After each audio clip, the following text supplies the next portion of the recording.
যদি আপনি চোরের সঙ্গে উঠা বসা করেন আপনি একদিন চোর হয়ে যাবেন। যদি আপনি মদখোরের সঙ্গে উঠা বসা করেন একদিন না একদিন আপনি মদ পান করবেন। যদি আপনি আলিমের সঙ্গে উঠা বসা করেন আপনার চলাফেরা কথাবার্তা আলিমের মতো হয়ে যাবে। আয় মুসলমান আব্বাজি আমার সোনামণি কলিজার টুকরা, শোনা যাও রাতের বেলা তাহলে বোঝা গেল পৃথিবীর জমিনে অনাথক লোকের সঙ্গে উঠা বসা করেছিলাম বলে কিয়ামতের ময়দানে জাহান্নামের কাঠগড়ায় দাঁড়িয়ে বলবে মা সালাকাকুম ফি সাকার ক্বালু লাম নাকু মিনাল মুসাল্লিন ওয়া লাম নাকু নুতঈমুল মিসকিন ওয়া কুননা নাখুদু মাআল খায়দিন ওয়া কুননা নুকাজ্জিবু বিয়াউমিদ্দিন। কিয়ামতকে অস্বীকার করে চলতাম, কিয়ামতকে অস্বীকার করে চলতাম। এরকম কথা বললে ওয়াজ হবে? চা দেবেন আস্তে আস্তে দেন, একটু চুপ করে আস্তে আস্তে চা দেন। আমি মানা করছি না যে চা দিও না, কথাবার্তা চিল্লা চিল্লি নয়, টুক টুক টুক টুক করে দিতে হবে। কারণ যদি আওয়াজ সাইড থেকে এসে মাইন্ড আলাদা হয়ে যায় না ভাই, জি আলাদা হয়ে যায়। তবে এবার আসুন কিয়ামতকে অস্বীকার করে চলতাম। আচ্ছা আপনারা বলুন তো কিয়ামত হবে কি হবে না? কিয়ামত হবে। আর ওই কিয়ামতে আদম আলাইহিস সালাম থেকে নিয়ে ঈসা রুহুল্লাহ পর্যন্ত যত নবীগণ আছেন, কওমের যত মানুষেরা রয়েছেন, সেই দিন সবাই প্রধান আপনার ওই জায়গায় সবাই শ্রোতা হয়ে থাকবে। প্রধান বক্তা আমার রাসূলুল্লাহ হবে। জোরে বলুন সুবহানাল্লাহ। প্রধান বক্তা রাসূলুল্লাহ হবে। কিন্তু মানুষের মাঝে বলে গিয়েছি কি হবে মরার পরে দেখা যাবে। মরণটাকে অস্বীকার করেছি আর ওই কিয়ামতটাকে অস্বীকার করেছি। আচ্ছা এই ধরনের কথা কে বলে বলেন তো? নাস্তিকরা বলে তো, নাস্তিকরা বলে। এবার আসুন এই ভাই, এই বলছি না কথা বলিও না, আস্তে খাও না, না দোয়া করে দেব? দোয়া করব জি, আস্তে আস্তে। কি দেখছো তুমি? মনে হচ্ছে দেখছো না আমাকে চিনছো। আমি ওই বক্তা নয় যে হাই হাল্লা চলবে আর আমি বক্তব্য দেব। আমার নিয়ত আছে আমি দুটো কথা বলবো, মানুষকে বুঝিয়ে দিয়ে আসবো। ওই কানে হাত দিয়ে মা খালা বলে চলে গেলাম আর আপনারা একটাও কিছু বুঝলেন না, ওই বক্তা আমি না। কারণ আমি দেব আপনারা নেবেন নাকি বাপ? আমি দেব আপনারা নেবেন, এই দেওয়াটা নেওয়াটা এটাই আমাদের আশা। কিন্তু বাপ আমরা গলা ফাটিয়ে দিতে এসেছি, আপনারা একটু দিমাগটাকে হাজির করে নিন, দেখবেন জীবন আপনার ধন্য হবে। আর যদি মনে করেন যে না যা বলা তা বলছে, আমি যেমন কারমাল তেমন আছি, তাহলে বলো যে একবার মরে দেখো। একবার মরে দেখো, পাইকারি ঠকন যখন পড়বে তখন বলবে যে হ্যাঁ মৌলবীরা ঠিকই বলেছিল, ঠিকই বলেছিল।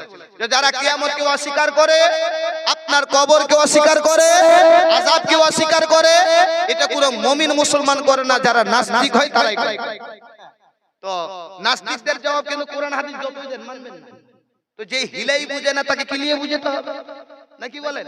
সিরিয়ার জমিনে বক্তব্য চলছে, সিরিয়ার জমিনে বক্তব্য চলছে, সেমিনার চলছে। ওই জায়গায় মুসলমানেরাও ছিল, ওই জায়গায় হিন্দুরাও ছিল, ওই জায়গায় জৈনরাও ছিল, ওই জায়গায় খ্রিস্টানরাও ছিল। যে যার ধর্ম অবলম্বী সে তার ধর্ম নিয়ে আলোচনা করত। এমনই অবস্থায় এক নাস্তিক হেঁটে হেঁটে আসছে, বলছে আরে এখানে কি হচ্ছে?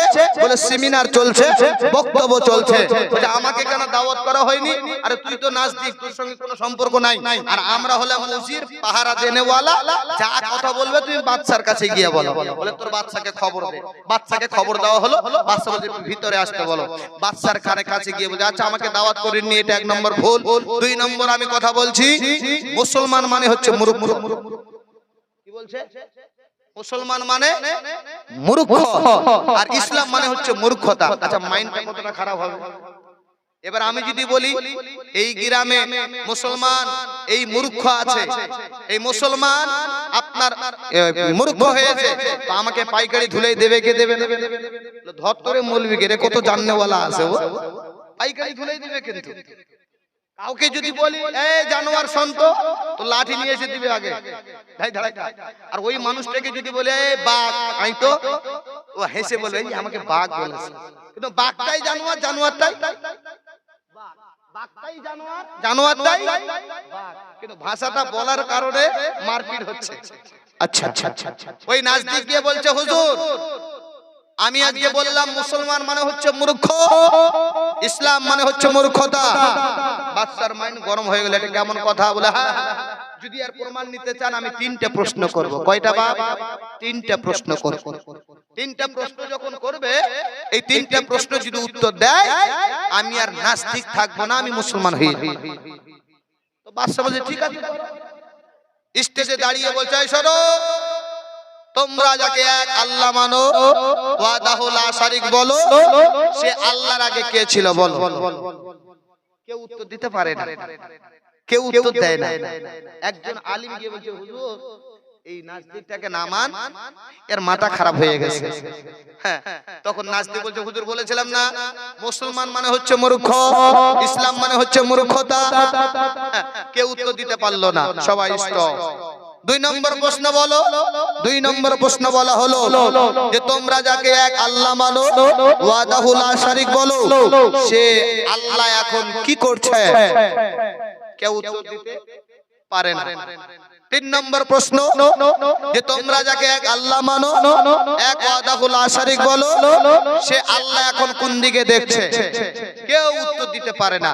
নাস্তিক বলছে আই এম মাই হিরো, আমার মতো আর এই জায়গায় কেউ হতে পারবে না, সবাই এখানকার জিরো। মনে রাখবেন যে যত বড় লেখাপড়া হয় তত বড় কিন্তু তাড়াতাড়ি ধ্বংস হয়ে যায়। তালের গাছ যত লম্বা হবে হাওয়া আসবে একবারে চিরপাটাং। বটের গাছ আপনারা দেখেছেন, ধান গাছও দেখেছেন, দেখতে দেখতে আসলাম। তো ধান গাছ একটু যদি হাওয়া হয় পানি হতে শুয়ে যায় নাকি বলে। তো ধান গাছ গিয়ে বট গাছকে বলে এই কাল বৈশাখী ঝড় আসবে, এইরকম তুই লতা পাতা নিয়ে থাকিস না। তো বট গাছ বলছে তুই আমার সাপোর্ট দেখছিস, চতুর্দিক থেকে লতা পাতা নিয়ে ঘেরে আছে। ধান গাছ বলছে বাপরে তোর এত বড় সাহস, না আমার আল্লাহ যদি হাওয়া দেয় তোর সাপোর্ট কিছু থাকবে না, সব মুসলিয়ে উড়ি একদিকে দেবে কে দেবে না। তো কাল বৈশাখী ঝড় হলো, গাছের গোড়া সহকারে নিয়ে চলে গেল। ধান গাছ গিয়ে বলে কি বাবা তুমি যে সব করে থাকছিলে কোথায় গেল? আর কোনো কথা নাই। তবে অহংকারীকে আমার আল্লাহ পছন্দ করেনি। আপনি কেন করবেন, আমি কেন করব? ওই নাস্তিক বলছে আই এম মাই হিরো, আমার কাছে সবাই হয়ে গেল জিরো। এবার বাদশার মাইন্ডে লেগেছে, বাদশা বলছে কি করা যাবে বলো। একজন গিয়ে বলতেছেন হুজুর সিরিয়ার জমিনে একজন ব্যক্তি আসছিলেন, তার কাছে মানুষেরা ঘিরে ঘিরে বসতো, তাকে গিয়ে বলতো যদি কোনো প্রশ্ন হতো, কোনো মসলা মাসাইল জানার দরকার হতো, তাকে সবাই ঘিরে বসতো। কিন্তু তিনি তো আর সিরিয়ায় নাই, তিনি হচ্ছেন নোমান বিন সাবিদ, যার নাম আমরা বলি বাবা ইমামে আজম আবু হানিফা, যার মাসলার উপরে আমি আপনি চলি, পুরো পৃথিবী চলে। ইমামে আজম আবু হানিফার কথা যখন বলা হলো, বাদশা বলছে আমি কিছুই মনে করব না, তাড়াতাড়ি করে ওই ব্যক্তিকে হাজির করো, নচেত মুসলমানের মান সম্মান আর থাকবে না। পৃথিবী জুড়ে মুসলমানদের প্রতি একটাই কথা শুনতে হবে, মুসলমান মানে হচ্ছে মূর্খ, ইসলাম মানে হচ্ছে মূর্খতা। তাড়াতাড়ি পালকি রেডি করা হলো, কয়েকটা উজির মিলে বাবা ইমামে আজম আবু হানিফার বাড়িতে গেল। দরজায় গিয়ে ঠক ঠক ঠক ঠক করে আওয়াজ দেয়, ভিতর থেকে কোনো আওয়াজ আসে না, ভিতর থেকে কোনো আওয়াজ আসে না। এক উজির চট করে দরজার সামনে দাঁড়িয়ে বলতেছেন আসসালামু আলাইকুম। ভিতর থেকে আওয়াজ দিলেন ওয়া আলাইকুম আসসালাম। দরওয়াজা খুলে দিলেন, জিজ্ঞাসা করলেন হুজুর গো এতক্ষণ ধরে আপনার দরজা ঠক ঠক ঠক ঠক করতেছি, কিন্তু আপনি দরজা খুললেন না, কারণটা কি? ইমামে আজম আবু হানিফা বলে এটা আমার নবীর আদর্শ নয়। এক মুসলমান আর এক মুসলমানের দরজায় যাবে, দরজায় গিয়ে যখন সালাম দেবে সে তখনই বুঝতে পারবে যে কোন মুসলমান ভাই আমার দরজায় এসেছে, মুসলমান ভাই আমার দরজায় এসেছে। কিন্তু এখন বর্তমানে যুবকদের আর এমনি লোকেদের অবস্থা কি? এই ঠক ঠক সলেমুদ্দিন সলেমুদ্দিন বলেন নাই, ভাড়াম করে লাভ দিন, ঠিক কি না? কিন্তু এটা আমার নবীর আদর্শ নয়। এই ওয়াজগুলোর মধ্যে প্রচুর হারে শিক্ষা আছে বাপ, আর আমি চুনে নিয়ে এসেছি যে আমি দেব এই জায়গায়। আর মায়েদের জন্য 6টি পয়েন্ট আমি দেব ইনশাআল্লাহ। অসংখ্য মায়েরাই এসেছেন, আমি একটা একটা করে ক্লিয়ার করতে করতে যাব। আমি বলতে চাইছিলাম যে নবীর আদর্শ হলো কারো মুমিন মুসলমানের দরজার কাছে দাঁড়াবেন, আগে সালাম করবেন, সে বুঝতে পারবে কোন মুমিন মুসলমান ভাই এসেছে। এই মুসলমান আব্বাজি আমার। এবার ইমামে আজমকে বলতেছেন হুজুর দেরি করে আর লাভ নাই, আমাদের সিরিয়ায় একটা ঘটনা ঘটে গেছে। কি ঘটনা? বলে এক নাস্তিক তিনটা প্রশ্ন করেছে, এই তিনটা প্রশ্নের উত্তর কেউ দিতে পারেনি। ইমামে আজম বলছে কি কি বলো? বলে এক নম্বর, তোমরা যাকে আল্লাহ মানো সে আল্লাহর আগে কে ছিল? তোমার আল্লাহ এখন কোন দিকে দেখছে? তোমার আল্লাহ এখন কি করছে? ইমামে আজম মুস্কি মেরে হাসলেন। জোরে বলেন সুবহানাল্লাহ। মুস্কি মেরে হাসলেন, মুস্কি মেরে হেসে তিনি দুঃখিনী মায়ের কাছে যাচ্ছেন। বলে শোনো, পালকি তো তোমরা এনেছো, তবে পালকিতে আমি চড়বো না। আর আমার মতো মৌলবি হলে এক মিনিট আর দেরি করতেন, পালকি পাওয়া গেছে আগে চড়ি নাকি বলে। এই যুবক শোনো, ইমামে আজম আবু হানিফার কাছ থেকে এটাও শিক্ষা নিয়ে নেন, যদি আপনি কোনো কাজে বাড়ি থেকে বের হন তাহলে একবার মায়ের কদমে যাবেন। জোরে বলেন সুবহানাল্লাহ। মাকে গিয়ে সালাম করেন আর বলেন, মা অমুক কাজে যাচ্ছি, মা তুমি একটু দোয়া করে দিও। মনে রাখবেন, মায়ের দোয়া আল্লাহ ডাইরেক্ট কবুল করে। জোরে বলেন সুবহানাল্লাহ। মায়ের দোয়া ডাইরেক্ট কবুল করে। মৌলবীর দোয়া, পীরের দোয়া কবুল হবে কি হবে না এর কোনো গ্যারান্টি নাই, কিন্তু মা যদি আঁচল পাতিয়ে দোয়া করে এর মধ্যে কোনো মিস নাই। ইমামে আজম আবু হানিফা বলে শোনো, পালকি তোমরা এনেছো বটে, কথাগুলো শুনে নিয়েছি আমি, আমার কাছে এগুলো কোনো ব্যাপার নয়, আমি সুন্দর করে উত্তর দিতে পারবো, তবে আমি আমার দুঃখিনী মায়ের কাছে আগে যাব। আমার মা যদি অর্ডার দিয়ে দেয় আমি সাকসেস হয়ে যাব। সঙ্গে সঙ্গে দুঃখিনী মায়ের কাছে গেলেন, মা গো সবে তো শুনলে মা, তুমি একটু আঁচলটা তুলে হাত তুলে আল্লাহর দরবারে হাত উঠিয়ে দোয়া করে দাও। ওগো মা, তুমি যদি হাত উঠিয়ে দোয়া করে দিতে পারো আমি ইমামে আজম আবু হানিফা আমি ধন্য হয়ে যাব। মা দুখুনি মা আঁচল উঠিয়ে হাত তুলে আল্লাহর কাছে দোয়া করেছেন, আমার আল্লাহ কবুল করেছেন। ইমামে আজম আবু হানিফাকে মা বলতেছেন, বেটা তুমি যে কাজে যাচ্ছ বেটা সাফল্য লাভ করবে, আর দেরি করো না, খুব তাড়াতাড়ি করে চলে যাও। পালকিতে উঠা হলো। ইমামে আজম আবু হানিফা বলতেছেন, প্যান্ডেলের ভিতরে চেয়ার কটা আছে? তারা বলছে হুজুর একটা আছে। বলে ঠিক আছে চলবে। বলে ওখানে মোমবাতি মেজবাতি ব্যবস্থা করে রাখবে, আমি যা যা করব সেটা তোমরা মেনে নেবে। ঠিক আছে হুজুর, কোনো অসুবিধা হবে না, আপনি যেটা যেটা করতে বলবেন আমরা সঙ্গে পঙ্খ রূপে আদায় করব। ইমামে আজম আবু হানিফা যেতে বাবা একটু লেট হয়েছে, 20-25 মিনিটের মতো আপনার লেট হয়েছে।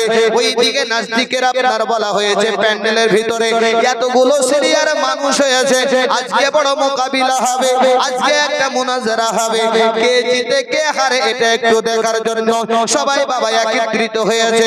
ওই নাস্তিক বলতেছে, বাদশা আমার সময়টা পার হয়ে গেল, আমি আর 1 মিনিটে থাকবো না। বাদশা বলছে আপনার কোনো অসুবিধা হবে না, আসতে হয়তো লেট হচ্ছে, ওই সাগর নদী পার হতে একটু লেট হচ্ছে, কিন্তু আর অল্প একটু থাকো, আমার জবাব দেনেওয়ালা ব্যক্তি হাজির হয়ে যাবে। বিরাদার মিল্লাত ইসলামিয়া ওই নাস্তিক একাই চেয়ারে বসা প্যান্ডেলের ভিতরে ইমামে আজম আবু হানিফা ঢুকলেন, ঢুকে সঙ্গে সঙ্গে বলছেন আসসালামু আলাইকুম ওয়া রাহমাতুল্লাহ। সবাই তাকিয়ে রইলেন ইমামে আজম আবু হানিফার দিকে। ইমামে আজম আবু হানিফা কোথাও গেলেন না, ডাইরেক্ট স্টেজের সামনে চলে গেলেন। যাওয়ার পরে বলছেন, কে কে কে প্রশ্ন করবে, কে প্রশ্ন করবে বলো। নাস্তিক বলছে আমি করব। আচ্ছা তুমি প্রশ্ন করবে? হ্যাঁ। আচ্ছা প্রশ্ন যারা করে তারা নিচে থাকে না উপরে থাকে? কোথায় থাকে? উপরে কোন থাকবে? আপনারা যে স্কুলে পড়েছেন স্যার চেয়ারে থাকে তো, আর ছাত্ররা বেঞ্চে থাকে। ছাত্ররা বেঞ্চে থাকে। এবার প্রশ্ন করার জন্য ছাত্ররা দাঁড়াবে, স্যার আমি একটা প্রশ্ন করব। তাহলে প্রশ্নদাতা নিচে, উত্তরদাতা উপরে। ইমামে আজম আবু হানিফা বলে, কে প্রশ্ন করবে আপনি? বলে হ্যাঁ। বলে যারা প্রশ্ন করবে তারা থাকবে নিচে, যারা উত্তর দিবে তারা থাকবে চেয়ারে। জোরে বলেন সুবহানাল্লাহ। চেয়ারে বসলে, বসার পর বলছে বলো কতদূর লেখাপড়া করছো? বলে হাই কোয়ালিটি, আমার মতো এলাকার লেখাপড়া কেউ নাই।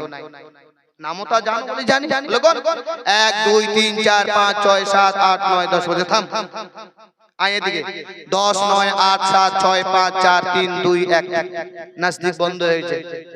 ইমামে আজম বলে, 1 থেকে 10 পর্যন্ত থামতে বলেছি, কিন্তু 10 থেকে এইদিকে এসে 1 পর্যন্ত থামতে বলুন, চালা। নাস্তিক বলছে, 1 এর আগে কোনো সংখ্যা পাওয়া যায় না। 1 এর আগে কোনো সংখ্যা পাওয়া যায় না।